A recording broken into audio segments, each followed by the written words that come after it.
Assalamualaikum warahmatullahi wabarakatuh. Halo anak-anak, bagaimana kabar kalian hari ini? Semoga kalian sehat selalu dan masih semangat mengikuti pembelajaran seni budaya. Minggu ini kita akan membahas bagian bab 4, yaitu teknik bermain alat musik tradisional. Sebelum kita membahas materi pembelajaran, Ibu akan memberitahukan tujuan pembelajaran. Yang pertama yaitu mengidentifikasi teknik bermain musik tradisional. Yang kedua, mengidentifikasi gaya bermain musik tradisional. Yang ketiga, membandingkan teknik dan gaya bermain musik tradisional.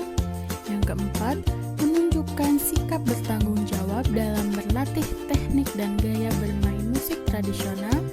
Yang kelima, menunjukkan sikap disiplin dalam berlatih teknik dan gaya berlatih musik tradisional.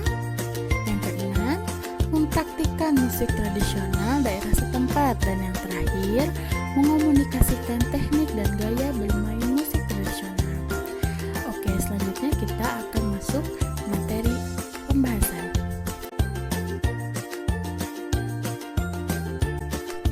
Materi yang pertama yaitu jenis musik tradisi Indonesia. Musik merupakan bahasa universal.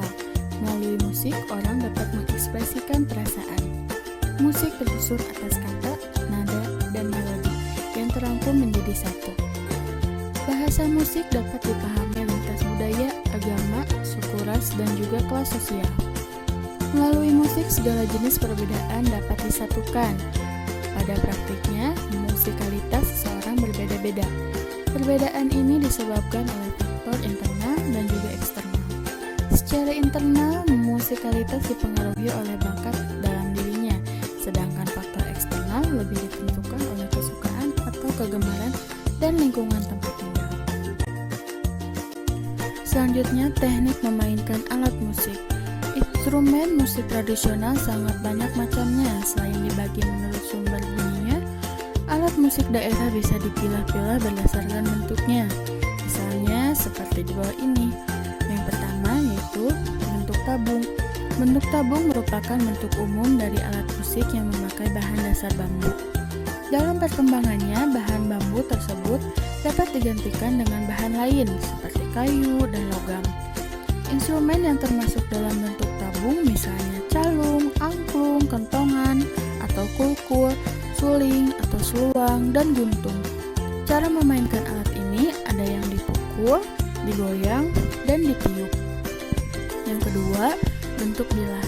Bentuk bilah tidak memiliki rongga, berbeda dengan bentuk tabung. Kekuatan bunyi yang dihasilkan masih perlu didukung oleh perangkat lain, yakni wadah, gema sebagai ruang resonator. Permukaan bilah dapat berupa bidang rata, dapat pula bidang cembung, bahkan kadang-kadang berupa irisan dari bentuk tabung. Contoh alat musik berbentuk bilah adalah gambang, kolintang, saron, dan gender. Cara memainkan alat ini dengan cara dipukul.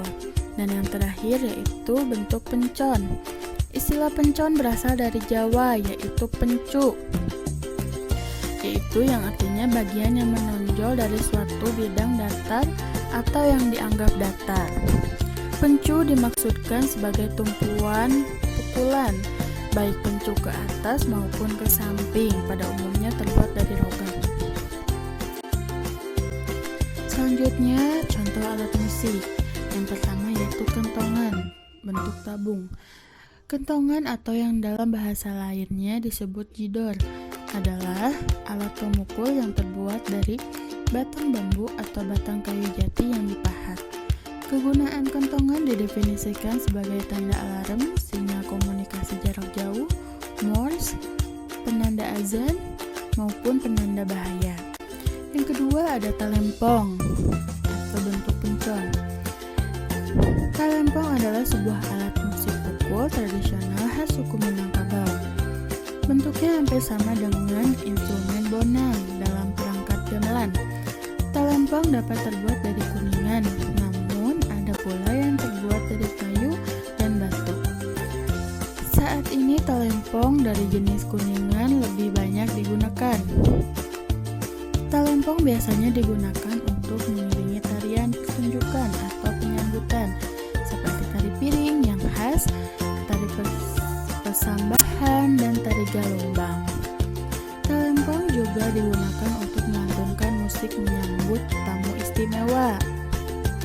Memainkan talempong butuh kejelian, dimulai dengan tangan nada do dan diakhiri dengan si.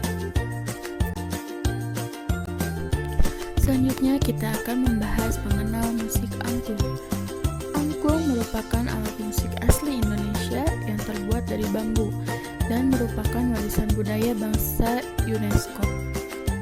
Angklung tumbuh dan berkembang pada masyarakat suku Sunda, digunakan untuk upacara yang berkaitan dengan tanaman padi. Sistem nada angklung pada awalnya berlaraskan pelog, salendro, dan madenda. Angklung jenis ini disebut angklung buhun. Kemudian Padaeng Sutisno membuat angklung berlaraskan diatonis. Selanjutnya kita akan membahas jenis-jenis angklung. Yang pertama ada angklung kanekes. Angklung ini sering dikenal sebagai angklung Baduy, digunakan untuk upacara menanam padi. Angklung ini bukan hanya sebatas media hiburan, tetapi juga memiliki nilai magis tertentu. Yang kedua ada angklung gubrag.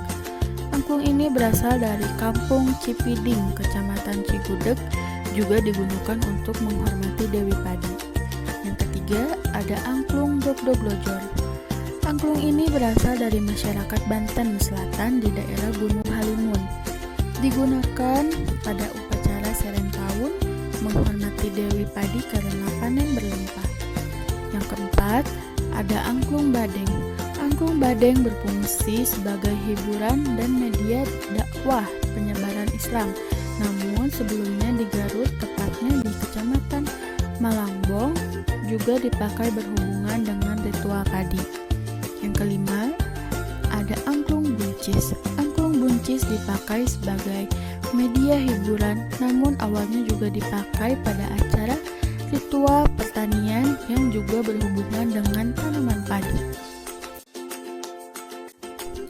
Sebelumnya kita sudah membahas jenis-jenis angklung. Sekarang kita akan membahas cara berlatih angklung. Angklung yang dikembangkan di sekolah adalah angklung Padaeng.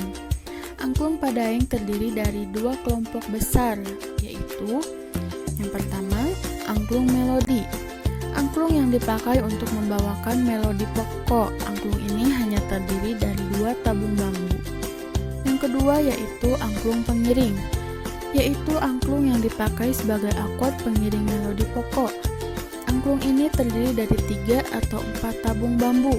Angklung yang terdiri dari 3 tabung bambu adalah angklung dalam bentuk trinada, misalkan akord mayor dan akord minor.